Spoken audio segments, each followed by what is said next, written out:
Hi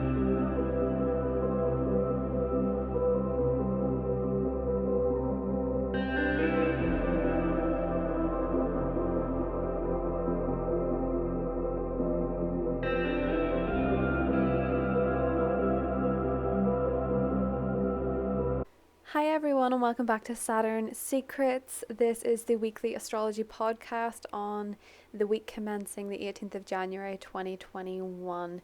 Just want to say that I have launched a tarot school over on my Vimeo that is linked below. It is a 6-part series with downloadable episodes you can keep at any time. It started on the 14th of January and will run weekly right up until the 11th of February.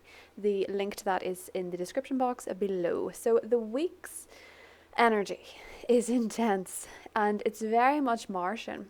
On the 20th of January we have Mars conjunct Uranus at 6 degrees of Taurus. That's the first time Mars and Uranus have been conjunct in Taurus since 1942, which was actually during the Second World War. And then on the 23rd, Mars is going to square Jupiter, and Jupiter is at 8 degrees of Aquarius, Mars will be 8 degrees of Taurus. So there is a lot of intensity with Mars, but there's a lot of interesting energy going on around Mercury, trining the true node, as well as the Sun conjunct Saturn. The Sun moves into Aquarius this week. So I'm going to talk about the Aquarian energy in the second half. I'm going to focus in the beginning on the Taurus energy. Okay, so Mars conjunct Uranus 6 degrees of Taurus is intense. We think of Mars, we associate it with war, we associate it with aggression. We think of Uranus, we think of shocks, right? And we sort of associate this as malefic energy in its own way. You know, we hear the terms intense, we hear the terms explosive, shocking. It's very likely with that Mars conjunct Uranus energy, because it's in an earth sign such as Taurus, there can be the potential for earthquakes. I know that we're seeing the Croatia, I believe, has been hit with earthquakes in both occasions where Saturn moved into Aquarius, because that's their Saturn return, which is going to square Uranus, which is interesting. But Mars conjunct Uranus can be associated with earthquakes, so that might be something happening in the news. But certainly in the history, when this happened in 1942, it was mostly surrounding war. That was actually the day, it was March 1st, 1942, of the conjunction between Mars and Uranus and Taurus, and Australia declared war on Thailand, which is an interesting explosive energy in itself. You know, to declare war is quite a big deal. But the history oftentimes with astrology manifests differently depending on where we are and what other stuff is going on. So with this energy, I always think that even if something in astrology sounds particularly aggressive or threatening, you know, there is another way to look at this for your own personal life. Mars is about our energy. Wherever Mars is in the sky, we look to see where we're putting our energy, where we're channeling the energy that we have. Uranus is the great awakener. And so when they connect in the same sign, it's almost as if Uranus is trying to awaken an energy. It's awakening an energy. But you can't awaken what's not already there. You can't wake up something that's not dormant, right? So when I was thinking about Taurus, Taurus is a sign of possessiveness. Taurus is actually a sign that is associated with hoarding.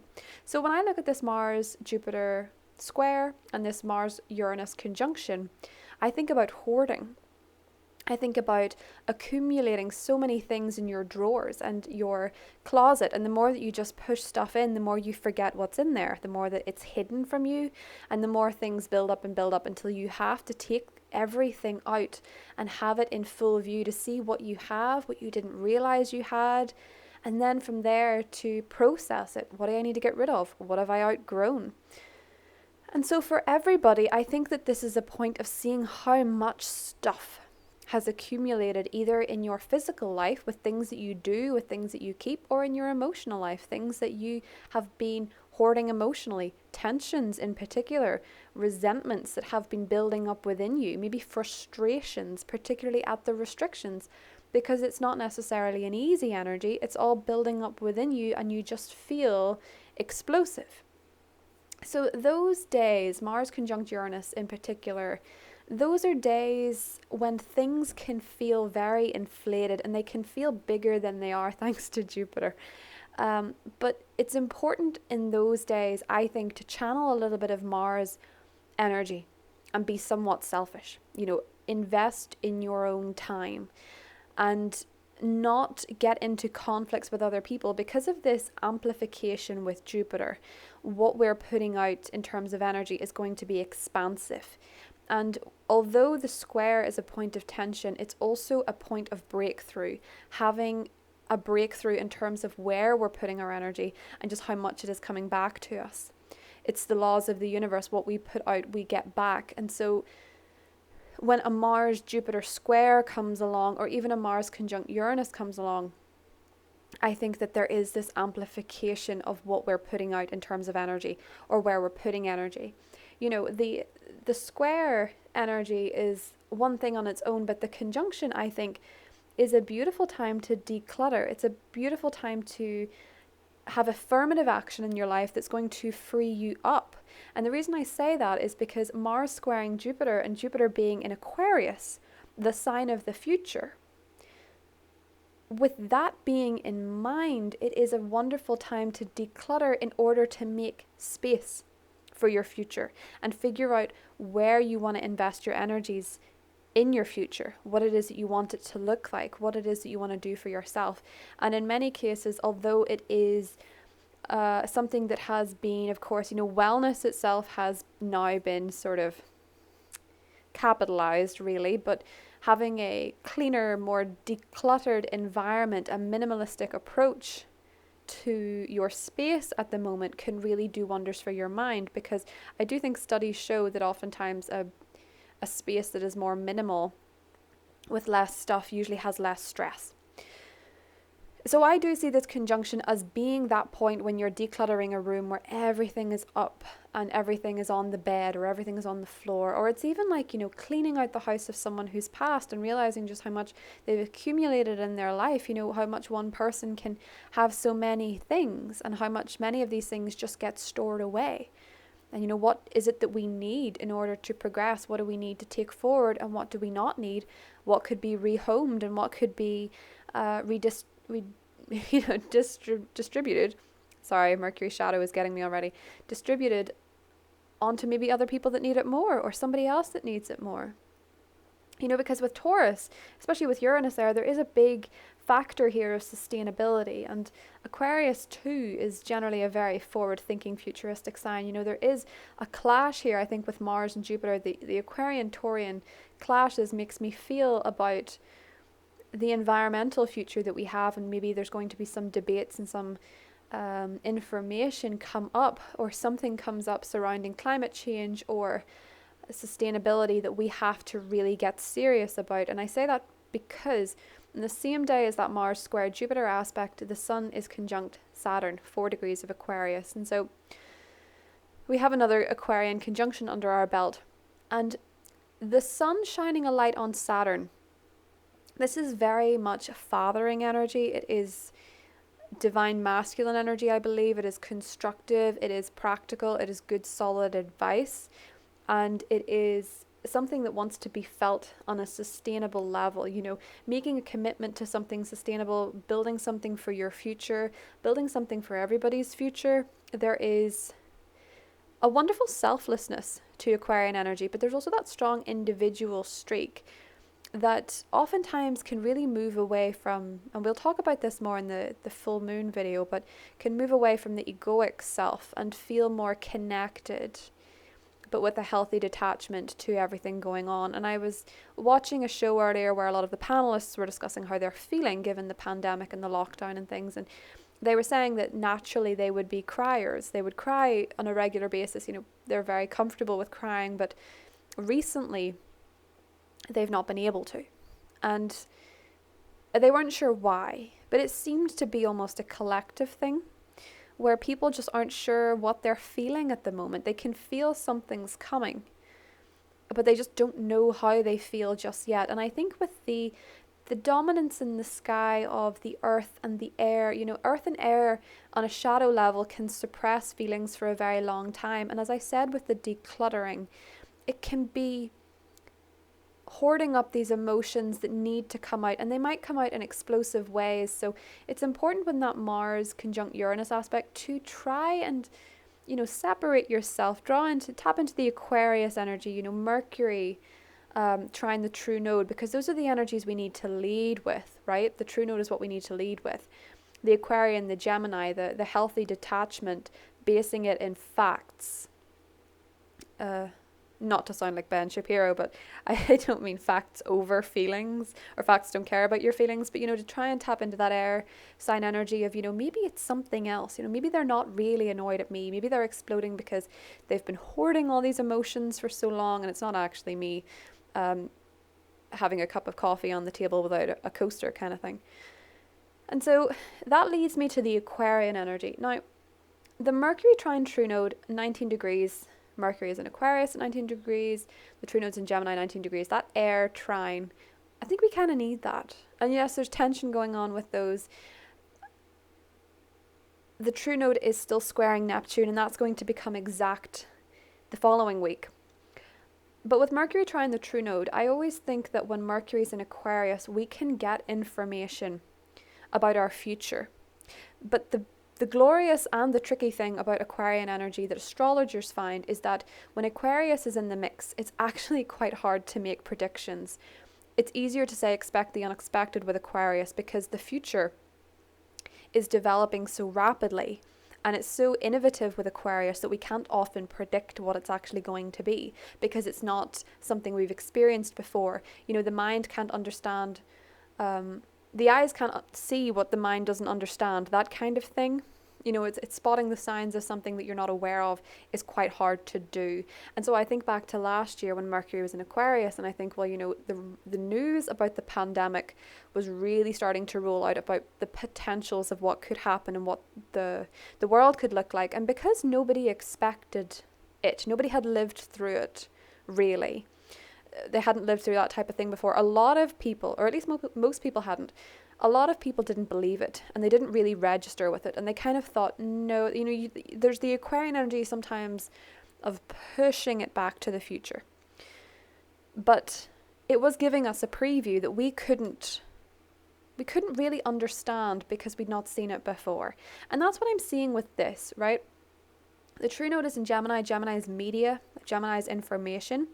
And so that trine there, I feel like there could be some information comes out of this, something about our destiny, something about the way society is going, some news about the future, potentially even words of encouragement. I'm imagining there's something very significant being put out verbally on that day, maybe by the media, maybe by speeches. I know that day is the inauguration. I'll get to that in a second.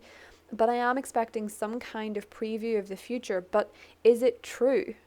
We can't really be certain because A, so much of what's happening in the Aquarian era that we're going into hasn't been invented yet. And B, there is that square with Neptune, meaning that everything's kind of, foggy. We're not entirely sure where we stand. We're not sure what's real and what's not. But something will be. There will be something that won't make complete sense while it's out there, but it'll make sense in hindsight about this week, I think. Something will be hindsight is 2020, but we're in 2021 now. So that Mercury trine true node energy, hindsight is 2021. So we'll see with that. It could be very interesting. That Aquarian energy that we're shifting into is getting more and more real. It's getting more and more obvious, especially as the sun shifts into Aquarius this week as well. And so there is a lot of change in the air. There is a lot of fixed sign energy that is stubborn, and it can be really stubborn. But with that decluttering process, if we start to gradually let go of what it is that we don't really need, that we feel we need, and I think the fixed signs, in particular sun, moon, rising, are finding it hard that even to let go of something that didn't necessarily work for them can be hard because it's familiar. And what's familiar to the brain feels safe, even if it's not, False sense of security is the term that comes to mind with all of the fixed sign clashing here. We're seeing where we had a false sense of security. And at that point, we feel the most anxious because we can't quite see the future. But what I am feeling with this week, and as we lean into Aquarian season, I really do think there's a clue. And of course, the true node square with Neptune being there, there's so much conspiracy and there is so much false information, and we're learning a lot about how quickly words can spread like a virus. You know, the Neptune energy is actually associated with viruses, but because of its clash to Gemini being the media and that being the true node, it's very hard with that square to Neptune to know what's true and what's not. And even in terms of its square to the South Node in Sagittarius, you know, we feel, because Sagittarius is a very freedom loving sign, we feel like we used to be more free in some areas where we actually weren't. You know, there is the dogmatic shadow of the South Node in Sagittarius where we felt we had freedoms, where we felt we had adventure, but really there were restrictions that we just couldn't see, and we're moving away from the ideology with the South Node that we were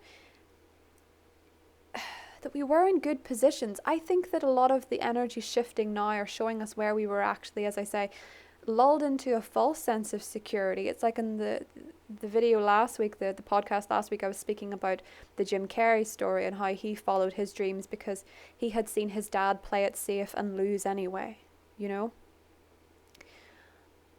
Freedom is something that exists within ourselves this week. It's something that we have to pull out. Now, Mercury being in shadow in Aquarius is an interesting one because that just makes me think back to the future. You know, revisiting what we were expecting and how things have turned out differently. You know, a lot of people in 2021 were expecting flying cars and we're expecting to live in spaceships, and we're seeing how we've not exactly, you know, evolved in that way, but you have the whole world at your fingertips on a smartphone, which is quite impressive as it is, really, but it has its catch. And so with Mercury retrograde in Aquarius, we can revisit our relationship with technology and how it's working for us or against us. You know, everything is integrated. Nothing is really black or white in terms of whether or not technology is good or bad. It's typically both. But with the Aquarian retrograde, I think we can really revisit in our own minds what the future meant for us and what we want for that future, especially with the Sun conjunct Saturn. Now, the caveat to Mercury retrograde is that, especially in shadow, nothing that we start when it's in shadow really turns out the way we expected. It doesn't turn out to be exactly as we anticipated. That can be for good or for worse. But with a fixed energy like Aquarius, it's hard to feel adaptable. But if we keep the focus on what we want from the future, and we're flexible there, we can probably make quite a lot of headway. Now, back to the 20th of January, there is the inauguration happening on that day, and I find it really interesting. I don't know if any of you, and I imagine you probably did because it was a fantastic video, but Marianne Williamson was on talking about the founding fathers, and she was saying that it used to be that they chose the election and the inauguration dates based on astrology to be compatible with the Constitution chart, to be compatible with America's chart. I think is a better way of phrasing that. But the energies of the inaugurations and the elections were to be harmonious with the Cancerian sun of America. So it's interesting that America is a Cancerian because Cancerians are very homely by nature. They love their home. They're very patriotic. In fact, in the UK, I believe Nicola Sturgeon and Arlene Foster, two of the leaders of Scotland and Northern Ireland, are both Cancerians. And I find that really interesting when there's Cancerian leadership because it is a cardinal sign. It is a leader, but it also has that idea of home surrounding it. You often find that Cancerian leaders are incredibly patriotic of their homeland. And it's interesting that astrologically, political decisions were made with astrology in mind back in the day. And they're not anymore. And I often think about Brexit, and Brexit had, whenever the election took place, Mars was retrograde in Cancer. As I say, Cancer is very patriotic and homely, and Mars retrograde is this interned aggression about the home. So there was always going to be a tension there. And I just think, how different would things turn out if they were based astrologically? And then I wonder, with all the energies in the sky, I think people were meant to move away from it in order for all this to take place. Because, as I say, there's a lot of uncertainty in this week. There's a lot of uncertainty about the future, but it's building to something, you know, it's building to something new. And because it is happening in such a a plethora of fixed sign energy, it can feel really hard to let go and go with the flow on things. And because particularly that Mars conjunct Uranus, you might notice just how you're not really dealing with the changes the way you'd hoped. And when that sort of feeling comes up, the best way to deal with it, I think, and this is somebody who has a fixed sun and a fixed moon, is maybe to dive into the things you can control, that decluttering energy, getting rid of what no longer serves you and making space for something in the future that you can be hopeful for. And that might sound idealistic. Venus is sextiling Neptune this week as well on the 23rd. So there is a little bit of idealism, but because Venus is in Capricorn and Neptune's in Pisces, the dreaminess and the practical pragmatism combined means that you actually can dream up a future that is lovely but sustainable, something you can work towards. So there's beauty in this week. There's energy in this week that you can tap into in order to work through the more challenging energies and find ways to be, I suppose, productive in how you use this energy, because Mars is giving you that drive. Uranus is giving you that awakening, and what energy is awakened for you, your choice is what you do with it. I would certainly advise with the Mars Uranus conjunction to stay at home, not to be operating machinery or driving or anything like that, and also to not engage in conflict, to pick the expansiveness of Jupiter in Aquarius and sort of rise above it. Next week in particular with the full moon in Leo, we're going to have a really strong moment of assessing how our egoic self is keeping us separate from others. And that will be another fixed sign tension moment to really open up our hearts and lead with courage. So there's a lot to be said with tapping into the higher vibrations of Mars and Uranus and using the energy that's awakening within you to let go of what you need to let go of in your life. Be it just cleaning out one drawer, or just letting go of an idea, but not letting go of faith. Okay, so that is the energies for the 18th of January to the 24th. I hope you have a beautiful week, and I'll see you soon. Bye.